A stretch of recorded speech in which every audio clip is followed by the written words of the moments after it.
The legend lives on from the Chippewa and down of the big lake they call Gitchigumi. The lake, it is said, never gives up her dead when the gales of November turn gloomy. Where the Lord of Iron ore 26,000 tons more than the Edmund Fitzgerald weighed empty.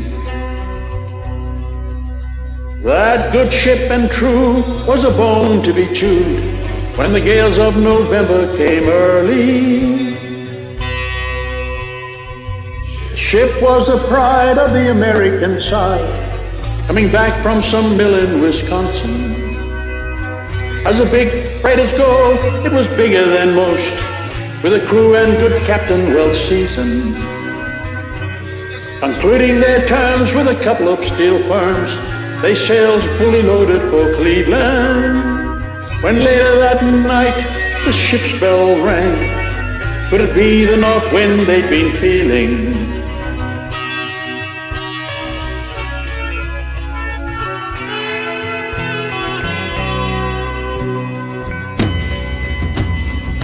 The wind in the wires made a tattletale sound as the waves broke over the railing. And every man knew, as the captain did too, the witch of November comes stealing. The dawn came late and the breakfast had to wait when the gales of November come slashing. When the afternoon came, it was freezing rain as the face of a hurricane west wind.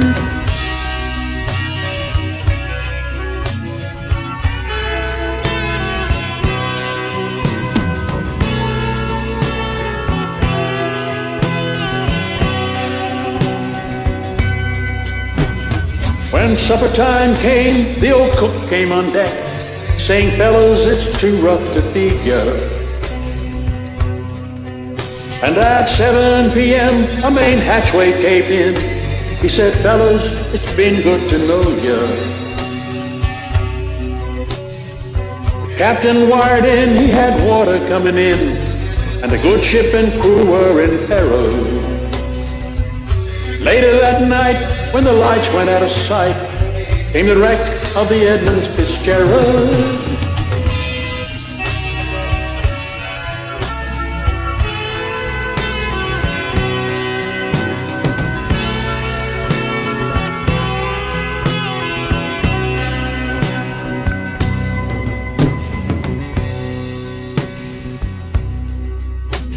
Does anyone know where the love of God goes when the waves turn the minutes to hours? Searchers all say they'd have made Whitefish Bay if they'd put 15 miles behind her. They might have split up or they might have capsized. They may have broke deep and took water.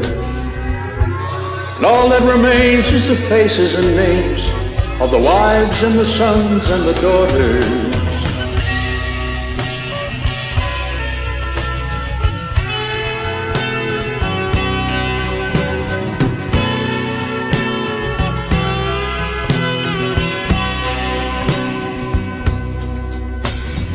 Lake Huron rolls, Superior sings in the rooms of her ice-water mansion. Old Michigan streams like their young man's dreams. The islands and bays are for sportsmen. And farther below, Lake Ontario takes in what Lake Erie can send her. And the iron boats go, as the mariners all know, with the gales of November remembered.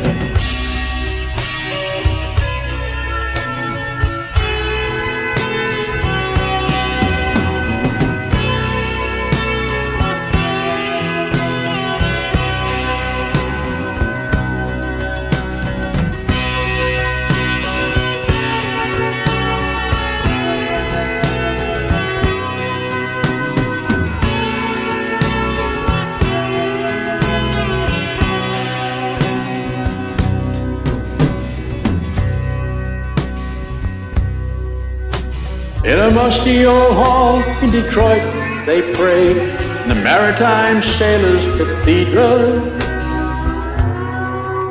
The church bell chimed till it rang 29 times for each man on the Edmund Fitzgerald. The legend lives on from the Chippewa down off the big lake they call Wichita. Superior, they said, never gives up her dead when the gales of November come early.